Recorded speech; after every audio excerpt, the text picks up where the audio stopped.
and welcome to Indian Standard Time, a show that speaks to global thinkers and leaders, to people who have made their mark on the sands of time.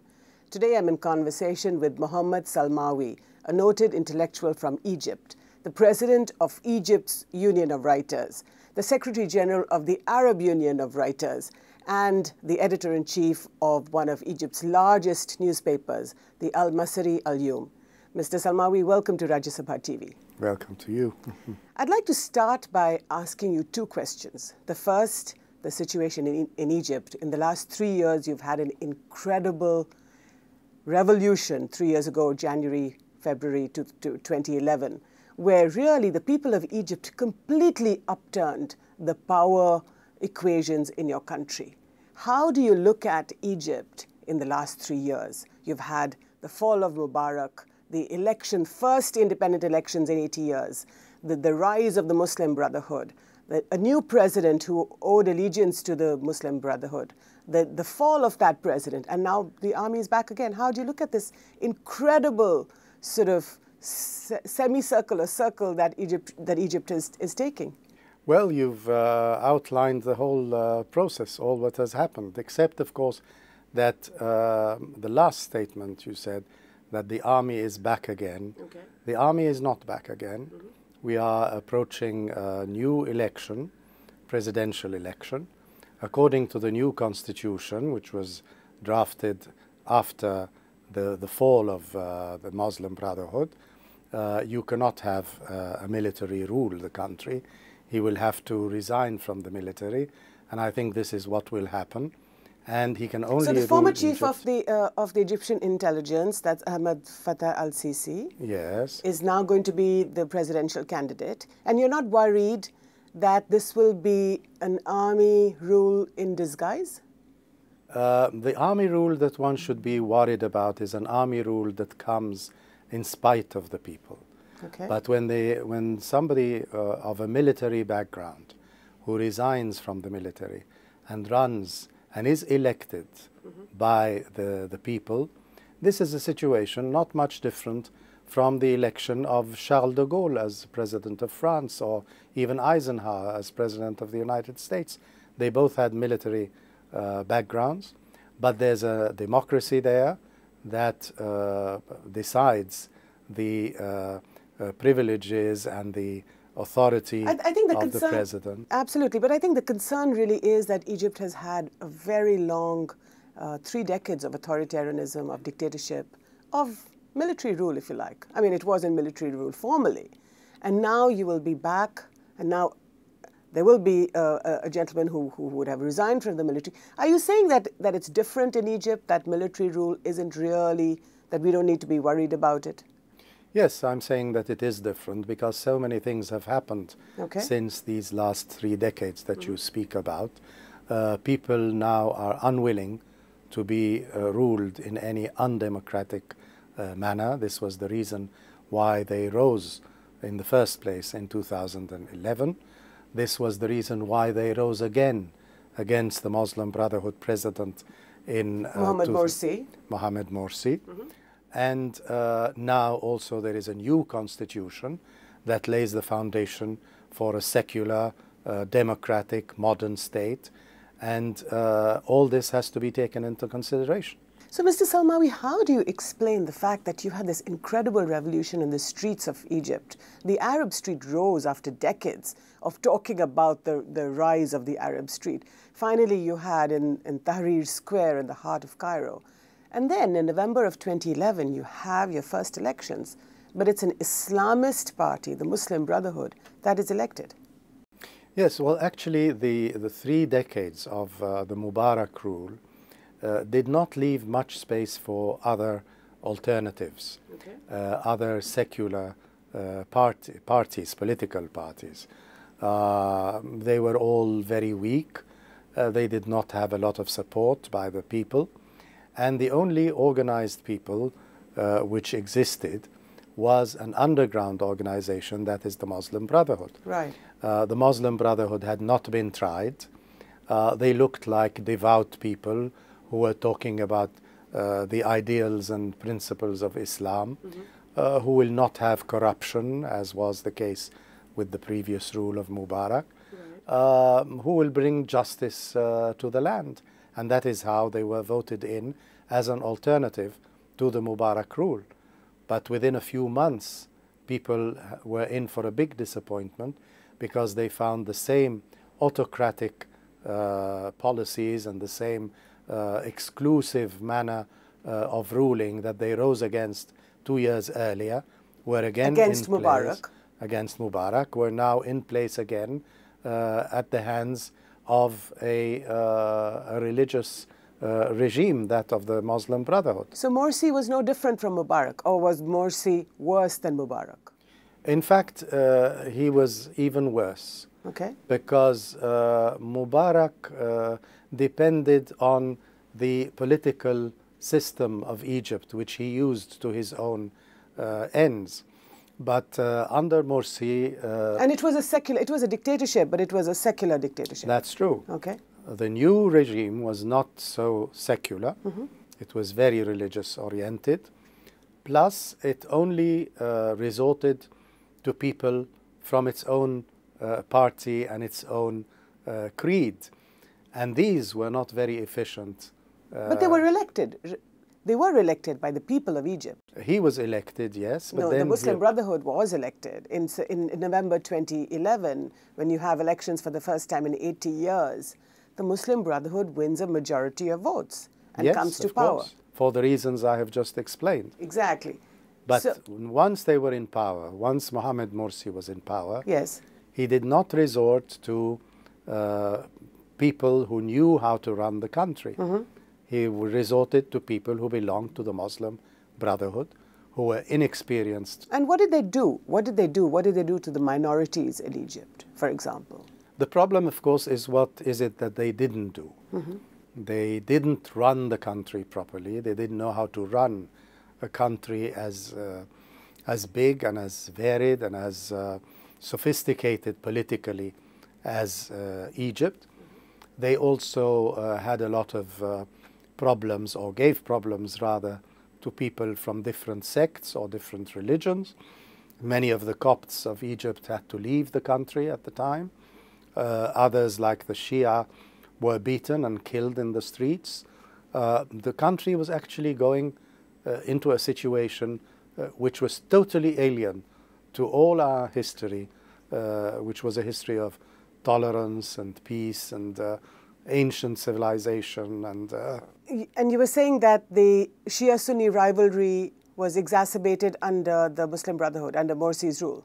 Oh yes, there was. I still remember there was a big rally, a political rally, headed by Morsi himself in the stadium, where all the leaders, Islamic leaders, rose up and spoke against the Shias, and it was something totally alien to us. You know, Egypt many, many years ago was Shiite. In fact, Al-Azhar was a Shiite institution. That's the basic... The Grand Mosque. The Grand Mosque, the place of learning of Sunni Islam.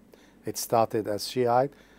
Cairo was built by the Shiites, the Fatimids, and we never had in our history this rivalry and animosity and violence between different factions of the same religion. We were seeing this for the first time. People were being killed. It was, I mean, a shock to all of us. So would you say then that the Arab Spring has not lived up to its potential, and that perhaps it's turned into an Arab winter? No, the Arab Spring was usurped by the Muslim Brotherhood, who did not start the revolution in the first place. And we did not carry on this revolution in order to end up being governed by or turning Egypt into an Islamic state. The people who went out on the 25th of January 2011 were crying democracy, freedom, secular state. They even said neither military nor religious, but secular. Okay. And of course, human dignity was one of the factors, one of the slogans that were shouted very loudly in Tahrir Square as well. An old Nasserite slogan. But hold your thought, Mr. Salmawy. I'm going to take a very quick break. Please don't go away. We'll be back very soon. Welcome back. You're watching Indian Standard Time, and I'm in conversation with Mr. Mohamed Salmawy, one of Egypt's well-known intellectuals. Mr. Salmawy, before the break, we were talking about the zigzags in the Arab Revolution, in the spring, in the Arab Spring. But do you feel that despite these sort of setbacks, that it has achieved or is achieving its full potential? I think it is, because we are just on the verge of starting a new era in our history, one that we would have liked to start right after the revolution of January 2011, but you know, the course deviated then into the Muslim Brotherhood rule. But let us also say that it may have been a good thing to have tried the Muslim Brotherhood rule and seen what it's like. Okay. So now it's no longer an option. Now we want a real democracy, a secular state, a modern state based on the new constitution.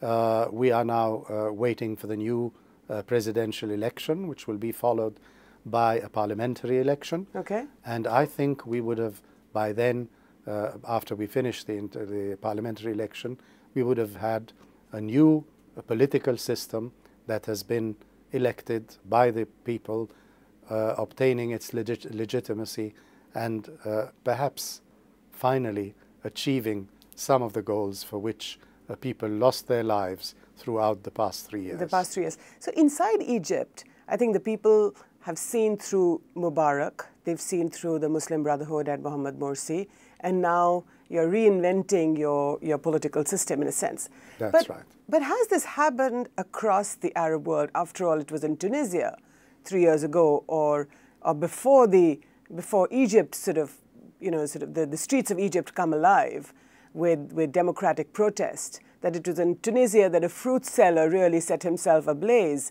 and that snowballed into this incredible sort of Arab Spring across the Arab world. Do you think that the revolution in Egypt, the democratic revolution in Egypt, has inspired other countries in the Arab world who are not so democratic, perhaps, and are learning lessons from you? I think it has done a lot of things.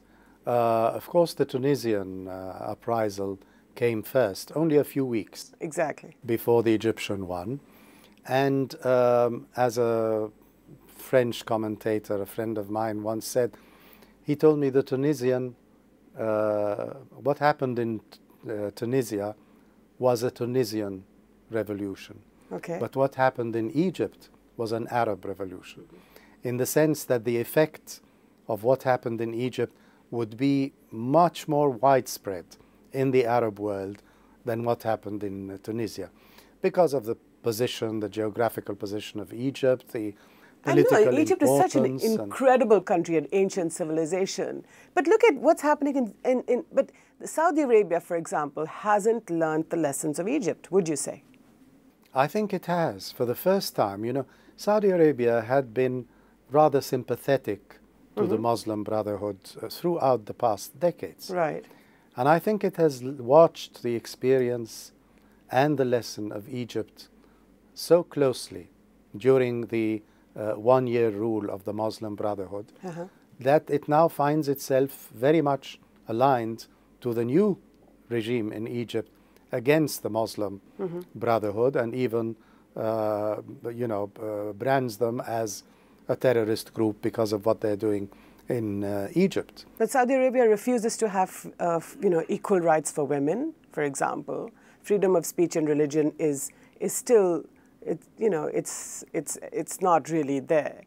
And the Saudis, for example, marched across the straits, and when Bahrain was rising, they sort of these supported questions are to be asked to the Saudis. Okay, so fair enough. But as an Arab intellectual, I'm hoping that you will answer some of them. When you copy a model, you do not take it as it is with its entirety. And I mean, if Saudi Arabia realizes the experience that Egypt has gone through, It doesn't mean that it has to copy all what is happening in Egypt. Okay. But it has changed its position as regards the Muslim Brotherhood. I think this is a very good start. It's a very important development. Right. And a lot of the Arab countries have realized that they had been in danger as well. Like what? Like which countries?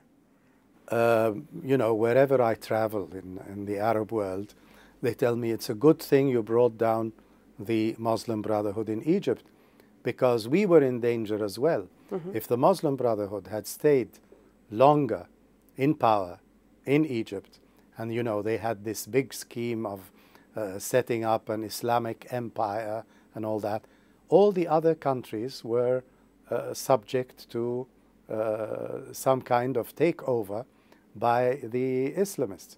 The fall of the Muslim Brotherhood in Egypt has definitely hindered this scheme and has put off the danger of an Islamic rule in many other Arab countries. But countries like Qatar, which are Sunni, and do you think that they are sort of indirectly supporting the Muslim Brotherhood?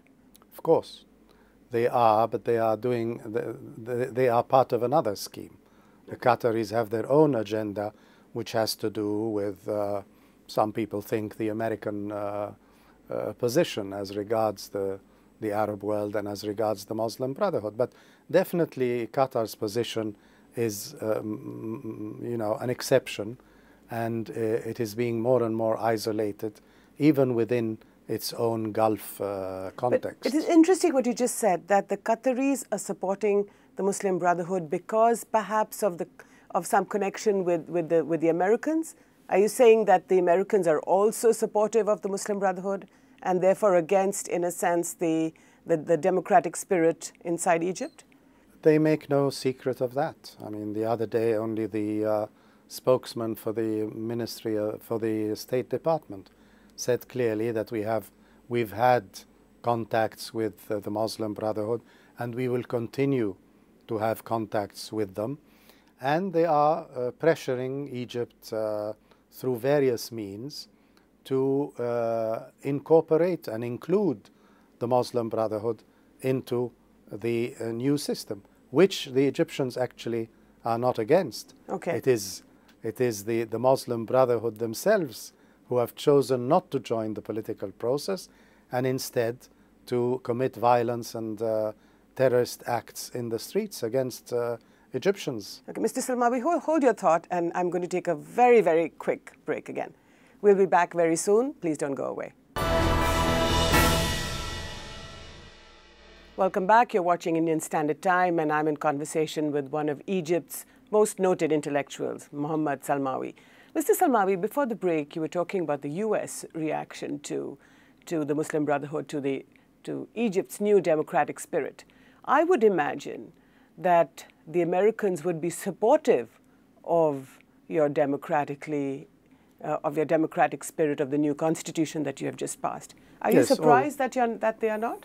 All Egyptians are surprised, and all Egyptians would have thought, like you think, that they would support this democratic process, especially after the Muslim Brotherhood proved to be autocratic, exclusive and not inclusive, inefficient in running the country. Right. After millions of people have risen against them in what Americans would call a recall election. But the Americans are still laboring under a misconception that the Muslim Brotherhood were a moderating factor, and that if they are in power, they are going to bring all the fundamentalist, extremist, terrorist Islamic groups in the world who owe allegiance to them, and rightly so, are going to bring them to a more moderate stand.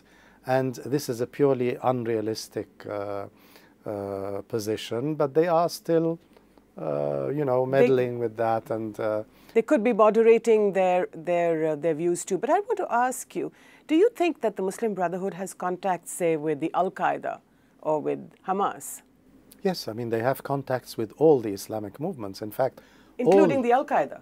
Including the Al-Qaeda, of course. I mean, don't forget that the leader of Al-Qaeda is an Egyptian, and is not altogether... Al-Zawahiri. Yes, and was not altogether divorced from the regime of Morsi. There had been contacts, and this has been known. Of course, there were relations with Hamas in Gaza, and they would receive orders from the Muslim Brotherhood and, you know, abide by them. The Muslim Brotherhood is the oldest Islamic political Islam, the oldest organization of political Islam that dates back to 1928. And all the other factions, no matter how extremist they are, have sprung from under the cloak of the Muslim Brotherhood. Well, you know, the Al-Qaeda has done so much damage in our part of the world, in Afghanistan and Pakistan, and we fear that their tentacles, that they're sort of allying themselves perhaps with other Islamic groups inside the Indian subcontinent, inside India and Bangladesh and other parts of the world. But I'd like to ask you, Mr. Salmawy, about the India-Egypt relationship. It's been an old one. You know, it predates. We believe in the modern era that it's about Nasser and Jawaharlal Nehru, but actually it predates that by thousands of years. And in Hindi, there's a word for Egypt which is Masry. And I'm wondering why in the modern world, why India and Egypt don't even seem to be talking to each other. I think both sides are to blame for that. This is a time, you have new elections coming up, you are starting a new period in your political history, and we too, with the new presidential election. There has been trouble in Egypt, but actually we are both facing the same danger, the same challenges. Our societies are much similar, one to the other. And I think we have not done justice to ourselves by, you know, turning our backs almost on each other in that way. Why do you think it happened? Do you think it happened because of the Cold War that we were... I think we have both been involved, too much involved with our internal affairs. And we have both left a vacuum in front of American policy and American influence to be, you know, to condition our relation, our mutual relation, which is something we shouldn't be doing. So we've allowed ourselves to listen to other powers. Well, the kind of narrative I get here in India as regards Egypt and what happens west of your country, what your vice president rightly called West Asia, and Mr. he told Hamid me, Ansari, the vice yes, president. and he told me, why do you call yourselves the Middle East? You are part of us. You are just in the West. Do you agree with him? Do you agree with that assessment? Very much so. But our policies do not seem to agree in that respect, since we both belong to the same world. I mean, let's face it, we both gave voice to the Third World in the 50s and 60s of the last century. But the Third World is an anachronism now, isn't it? Well, it is maybe in a sense, but we are living in a world where regional superpowers take over from world superpowers. Look at the European Union, look at China, look at what we both can do, each in its own region. Egypt in West Asia, not to use the term Middle East, and India in the subcontinent. And it is imperative that we should both put our hands together and perhaps show more understanding one to the other, so that next time I come to India, I do not hear the American narrative as regards what's happening in Egypt, but I hear a real Indian understanding of the problems of Egypt, a country trying to build its democracy in very much the same way India built its own. So we have a future that has a lot in common, and I think we should get together much more than we are now. So we don't reinvent the Third World, but we could perhaps reinvent the developing relationships of our developing countries. And well, you call it what you like, but India is a regional superpower and Egypt is a regional superpower. We have so much in common, and we are facing the same challenges from other greater superpowers. So what more reason do you need for us to come together? On that very happy note, Mr. Salmawy, thank you so much for speaking to Thank you. TV. It was a pleasure. I'm afraid we'll have to leave it there. You've been watching Mr. Mohamed Salmawy, one of Egypt's very well-known intellectuals. Next week, same time, we will bring you another global thinker. Till then, goodbye and good luck.